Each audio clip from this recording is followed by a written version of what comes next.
chance today to dig into the trends that are defining what's going on in the EV market. Autos overall. Let's speak with Steve Wesley, founder, managing partner at the Wesley Group, also a former Tesla board member.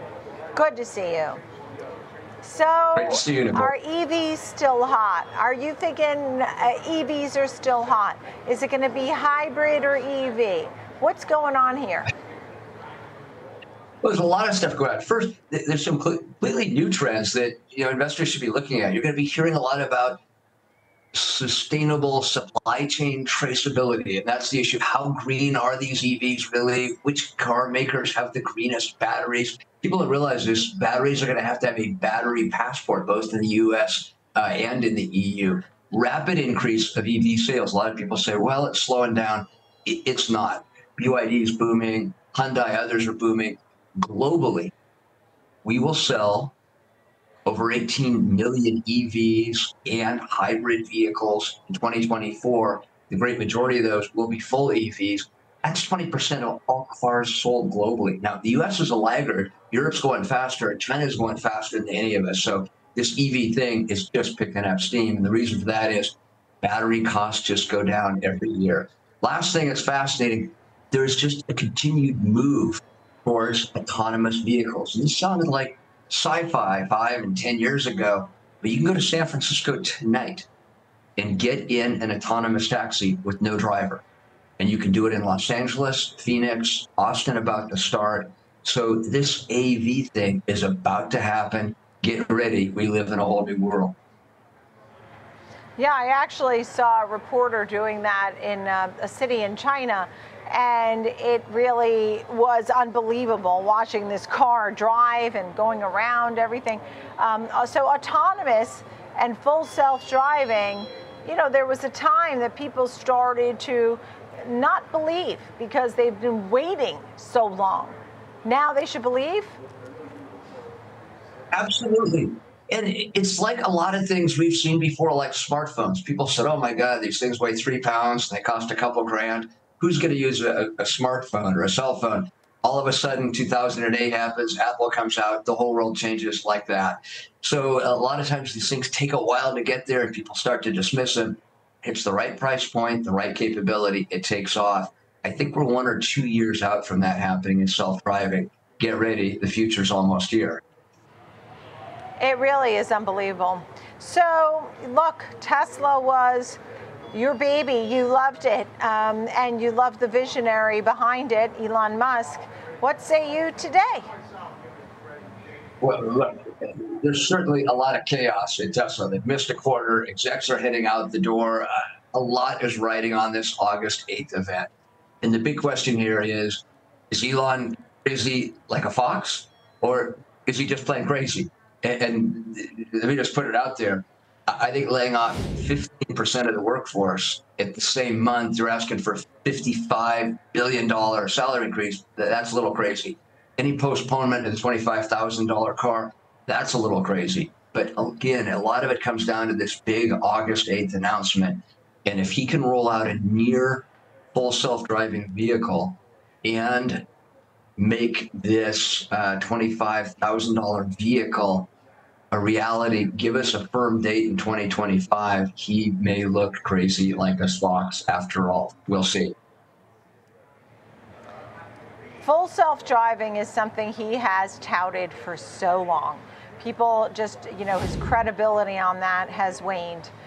Because people are saying, look, he keeps talking about it. But I saw an interview with him where he was saying in Texas that the car was driving around for 2 days, unmanned, full self-driving. So maybe he will say full self-driving. The $25,000 car and putting that together for that price point, I mean, you said it's imperative that he brings out a cheaper model. If he doesn't, what? They're just going to continue to lose market share. But the reality is battery costs are getting cheaper. And so I think he has been pushed to realize he's got to get that done. You don't want to lose the economy market, not just to BYD, but to everybody else who's coming into it. So I think he's going to get something out. I think it'll look good, but a lot of pressure on, and that's going to create great volatility in the share price. When we think about what goes on here, and you talk about sustainability, and now people are going to be concerned about that traceability of sustainable products within these EVs. I mean, there was talk about what happens to the batteries when they need to be changed. Where do they go? Well, there's 2 points here. First, a lot of people said, oh my God, don't buy an EV. Who knows how long the batteries will last? Turns out these things last a lot longer than people thought. I got a Tesla EV 12 years ago, battery's still fine. But you're going to start seeing literally hundreds of thousands, soon millions of car batteries coming off. Two things are going to happen. First, utilities will buy them in what's called second life batteries at 10 or 15 cents on the dollar and use them to provide base load power storage. That's great. The other thing that's going to happen is they're going to be recycled. And the good news here is over 95% of all the minerals, attributes, elements used in batteries are recyclable. So it turns out EVs are awfully green after all, and just get used to them being a key part of what's called the recycling economy.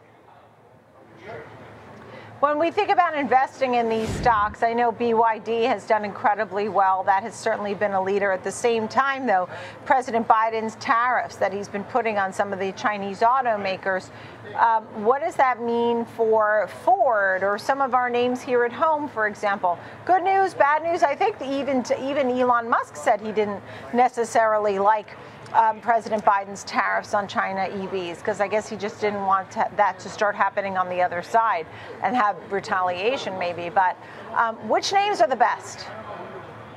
Well, you put your finger on it there. There are two questions. One, are these tariffs a good idea or a bad idea? Look, I think what Biden did was smart because Chinese vehicles are so heavily subsidized by the Chinese government. You got to do something. But the U.S. has to be careful because China certainly slapped tariffs on U.S. companies selling cars in China. And the Chinese auto market is now the largest in the world, larger than Europe, larger than North America.